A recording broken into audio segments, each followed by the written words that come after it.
है दिल्ली सल्तनत का पूरा इतिहास, जो 1206 से शुरू होकर 1526 ईस्वी तक चलता है। और इस सफर को डिकोड करने के लिए हमारे पास जियाउद्दीन बरनी की तारीख फिरोज शाही जैसे दरबारी दस्तावेज तो हैं ही, लेकिन उससे भी ज्यादा दिलचस्प है विदेशी यात्रियों के वृत्तांत। जैसे इब्न बतूता और मार्को पोलो। क्योंकि देखिए, एक दरबारी इतिहासकार शायद राजा की कमियां छुपा ले, हाँ, उसकी तो मजबूरी है। बिल्कुल, लेकिन एक विदेशी यात्री बाजार में बिकने वाली सब्जी के दाम से लेकर सड़कों की सुरक्षा तक सब कुछ बिना लाग लपेट के लिखता है। वही तो। और यही वजह है कि इन स्रोतों से हमें सत्ता के गलियारों के साथ साथ आम जनजीवन की भी एक स्पष्ट तस्वीर मिलती है, जिससे हम सिर्फ राजाओं के नाम नहीं, बल्कि इस बात को समझ सकते हैं कि 5 अलग-अलग राजवंशों ने 300 से ज्यादा सालों तक एक विदेशी जमीन पर अपनी जड़ें कैसे जमाईं। तो चलिए इसे थोड़ा विस्तार से समझते हैं। अगर हम एकदम शुरुआत की बात करें तो महमूद गजनवी का नाम सबसे पहले आता है, जिसने 10वीं और 11वीं सदी में भारत पर ताबड़तोड़ हमले किए। 1025 में सोमनाथ मंदिर का विनाश उसी का हिस्सा था। लेकिन गजनवी के बारे में जो बात सबसे ज्यादा उभर कर आती है वो ये कि वो यहाँ बसने नहीं आया था। बिल्कुल नहीं, गजनवी का नजरिया पूरी तरह से मध्य एशिया पर केंद्रित था। मतलब उसके लिए भारत सिर्फ एक एटीएम की तरह था। एकदम सही, वो यहाँ आता, धन लूटता और उस पैसे का इस्तेमाल अपनी मध्य एशियाई सेनाओं को मजबूत करने के लिए करता। उसका भारत में कोई प्रशासनिक ढांचा खड़ा करने का इरादा था ही नहीं। अगर आज की भाषा में समझें तो गजनवी की रणनीति एक तरह से हिट एंड रन वाली थी। हाँ, मारो और भागो। लेकिन कहानी में असली बदलाव तब आता है जब 12वीं सदी के अंत में मुइजुद्दीन मोहम्मद, जिसे हम मोहम्मद गोरी कहते हैं, वो तस्वीर में आता है। गोरी की हार और जीत दोनों मशहूर हैं, खास तौर पर पृथ्वीराज चौहान के साथ तराइन के युद्ध। लेकिन गोरी वो गजनवी से अलग कैसे था? देखिए, गोरी की योजना दीर्घकालिक थी। उसे सिर्फ लूटा हुआ धन नहीं बल्कि जमीन और सत्ता चाहिए थी। अच्छा, तराइन और चंदावर के युद्धों के बाद उसने भारत में सिर्फ तबाही नहीं मचाई, बल्कि सैन्य छावनी नगर बसाने शुरू किए, जिन्हें गैरिसन कहते हैं। हाँ, गैरिसन।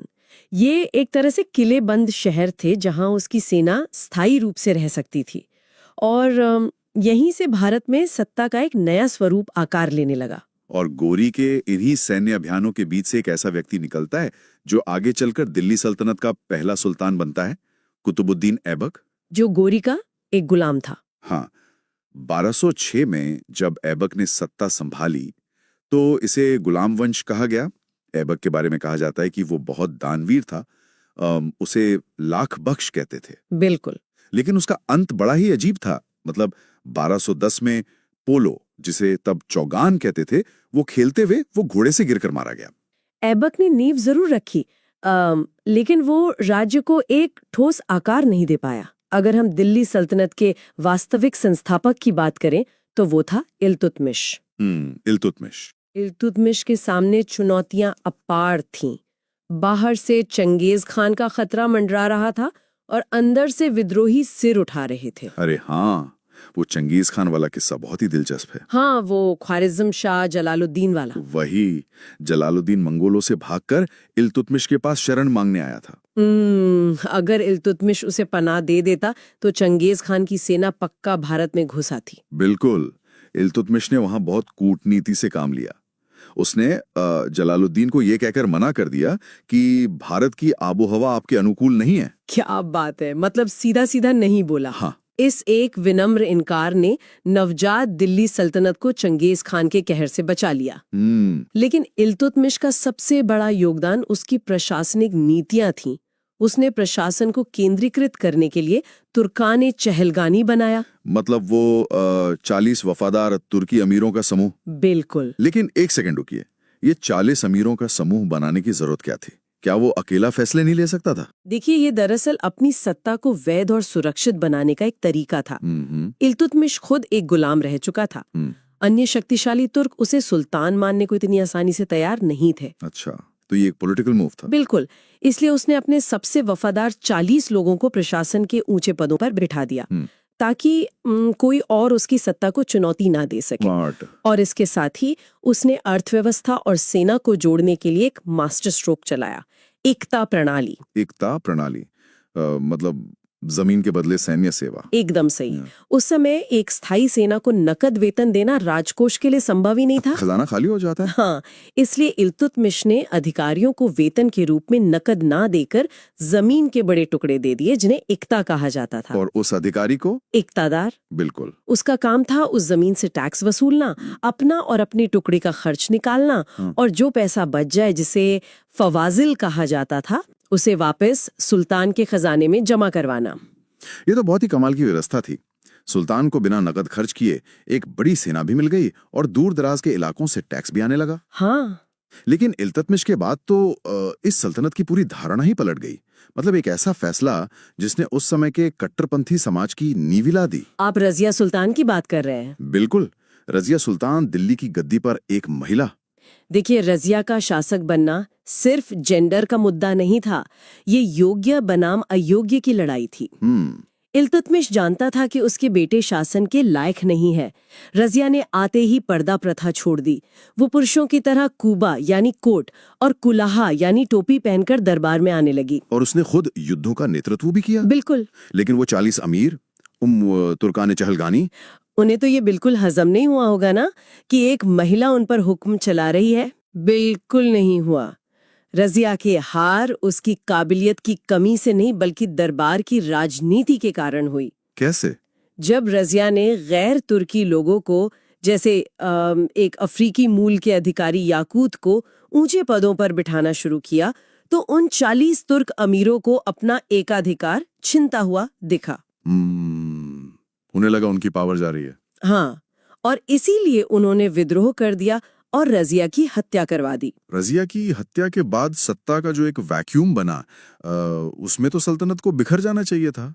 फिर गयासुद्दीन बलबन अचानक इस पूरी स्थिति को अपने कंट्रोल में कैसे ले लेता है? बलबन उसी 40 अमीरों के समूह का हिस्सा था। अच्छा। हाँ, वो समझ गया था कि रजिया के बाद सुल्तान का पद एक मजाक बन चुका है।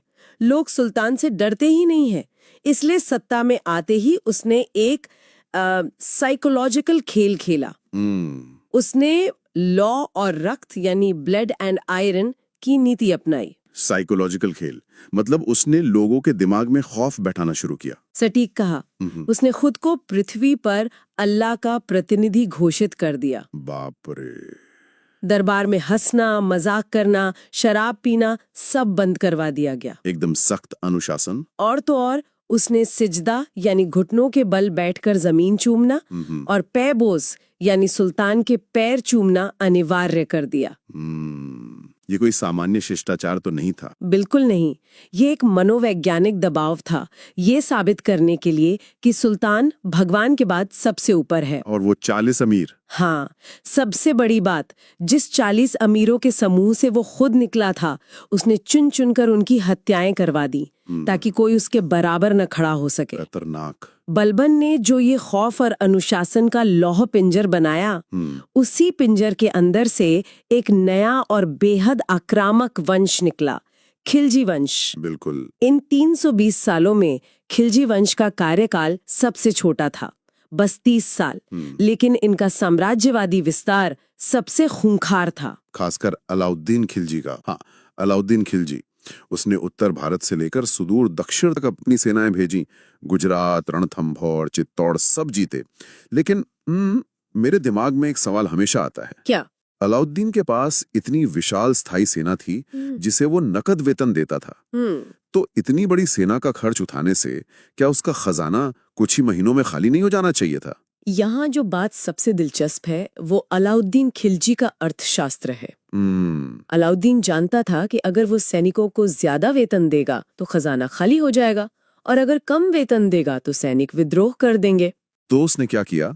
इसका उपाय उसने निकाला बाजार नियंत्रण में, यानी मार्केट कंट्रोल। बाजार नियंत्रण?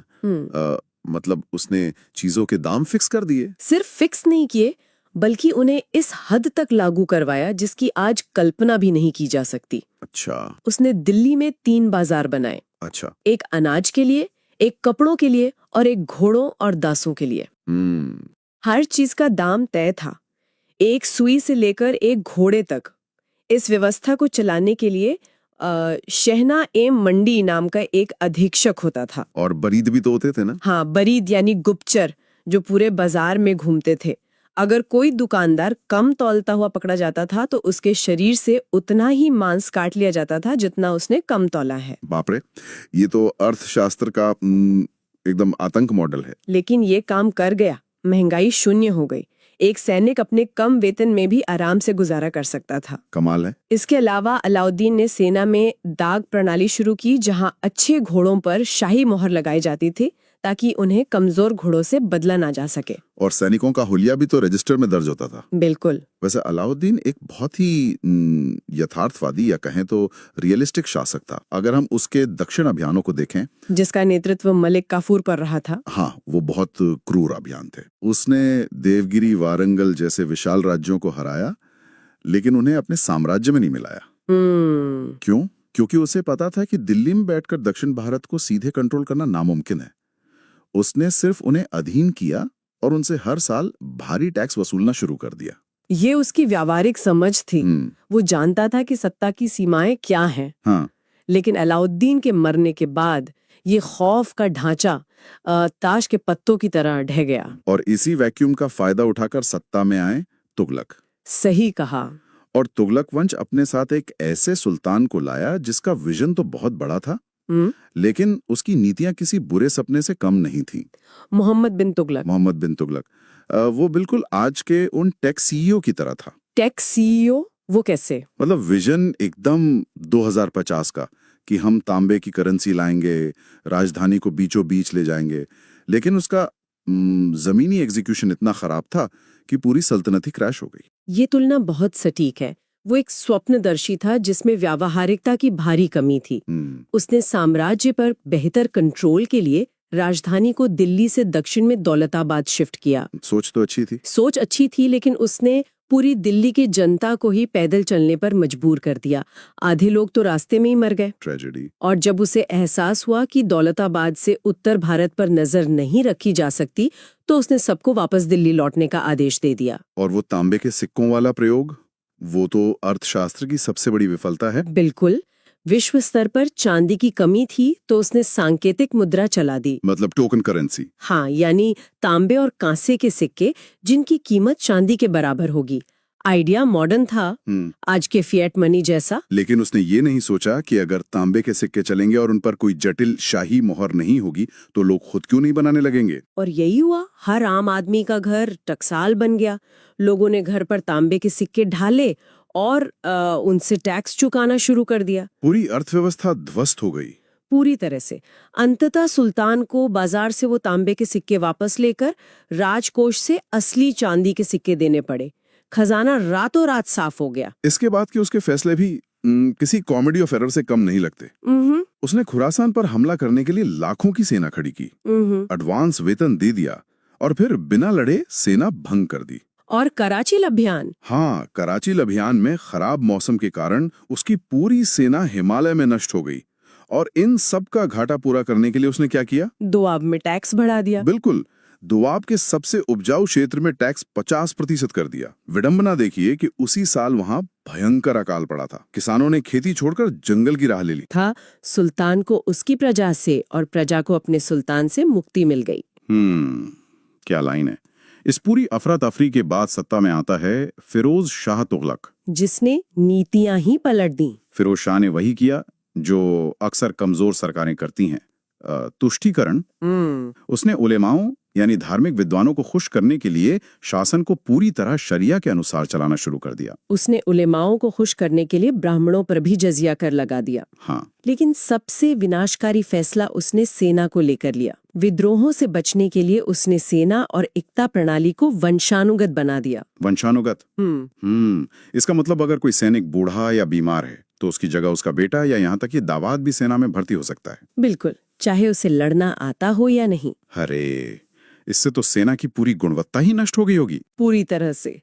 इसके अलावा उसने 1,80,000 दासों की एक अलग फौज खड़ी कर ली, जिसके लिए दीवाने बंदगान नाम का विभाग बनाया गया था। हाँ, ये राज्य के खजाने पर एक बहुत बड़ा बोझ था। और इसी सैन्य कमजोरी और खोखलेपन का फायदा उठाया मध्य एशिया से आए तैमूर लंग ने 1398 में तैमूर ने दिल्ली पर जो आक्रमण किया, उसने तुगलक वंश की कमर पूरी तरह तोड़ दी। दिल्ली को शमशान बना दिया गया। तैमूर के जाने के बाद दिल्ली सल्तनत बस नाम की रह गई थी।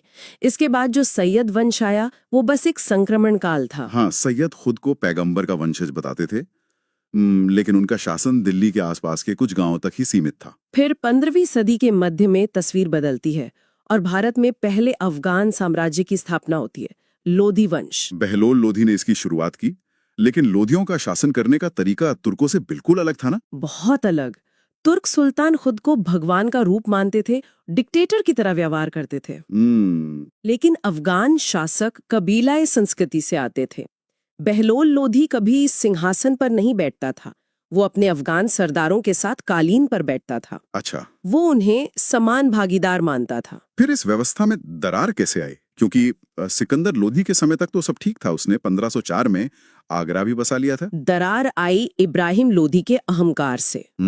इब्राहिम लोधी ने अपने अफगान सरदारों को भाई मानने के बजाय उन पर एक तानाशाह की तरह शासन करना चाहा।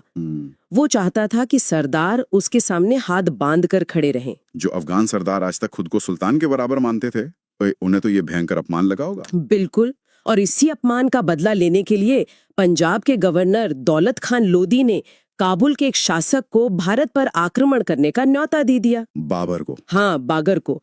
और यही निमंत्रण दिल्ली सल्तनत के लिए डेथ वारंट साबित हुआ। 1526 में पानीपत का प्रथम युद्ध हुआ, जिसमें बाबर की तोपों के सामने इब्राहिम लोधी की विशाल सेना टिक नहीं पाई। और 320 सालों से चली आ रही दिल्ली सल्तनत हमेशा के लिए समाप्त हो गई। अगर हम पूरी सल्तनत के इस प्रशासनिक ढांचे को एक नजर में देखें, जिसे हम आर्किटेक्चर ऑफ पावर कह सकते हैं, तो ये 3 मुख्य खंभों पर टिका था। बिल्कुल, सबसे ऊपर सुल्तान, उसके बाद शरिया को लागू करवाने वाला उलेमा वर्ग, और फिर वो अमीर या अधिकारी जो प्रशासन और सेना को जमीनी स्तर पर चलाते थे। और इन्हें चलाने के लिए दीवानों यानी विभागों का एक पूरा जाल बिछा था। हाँ, जैसे दीवाने विजारत जो वित्त देखता था, दीवाने अर्ज जो सेना का विभाग था। ये एक बहुत ही जटिल और विकसित मशीनरी थी।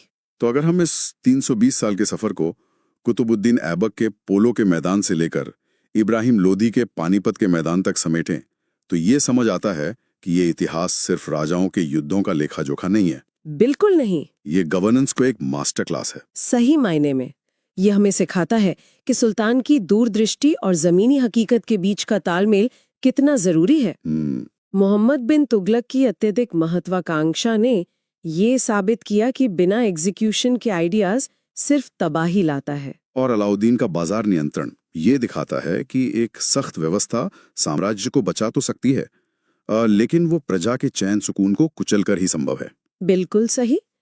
ये सत्ता, अर्थशास्त्र और आम जनता के बीच का वो त्रिकोण है जिसे संतुलित करना आज भी हर सरकार के लिए एक बड़ी चुनौती है। लेकिन आज के इस चर्चा का अंत हम एक ऐसे सवाल से करेंगे जो इन सारे ऐतिहासिक पन्नों को एक नए नजरिए से देखने पर मजबूर करता है। वो क्या?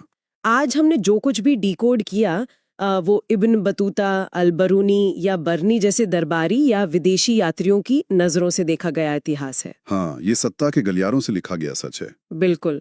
लेकिन जरा सोचिए, अगर मोहम्मद बिन तुगलक के 50% टैक्स से त्रस्त दोआब के किसी आम किसान ने या अलाउद्दीन के दक्षिण अभियानों में हारकर सब कुछ खो चुके किसी नागरिक ने अपना इतिहास खुद लिखा होता, नजरिया एकदम अलग होता। तो क्या 320 साल की दिल्ली सल्तनत की ये पूरी कहानी हमारे लिए बिल्कुल अलग नहीं होती? ये सोचने वाली बात है, हमें सोचना चाहिए।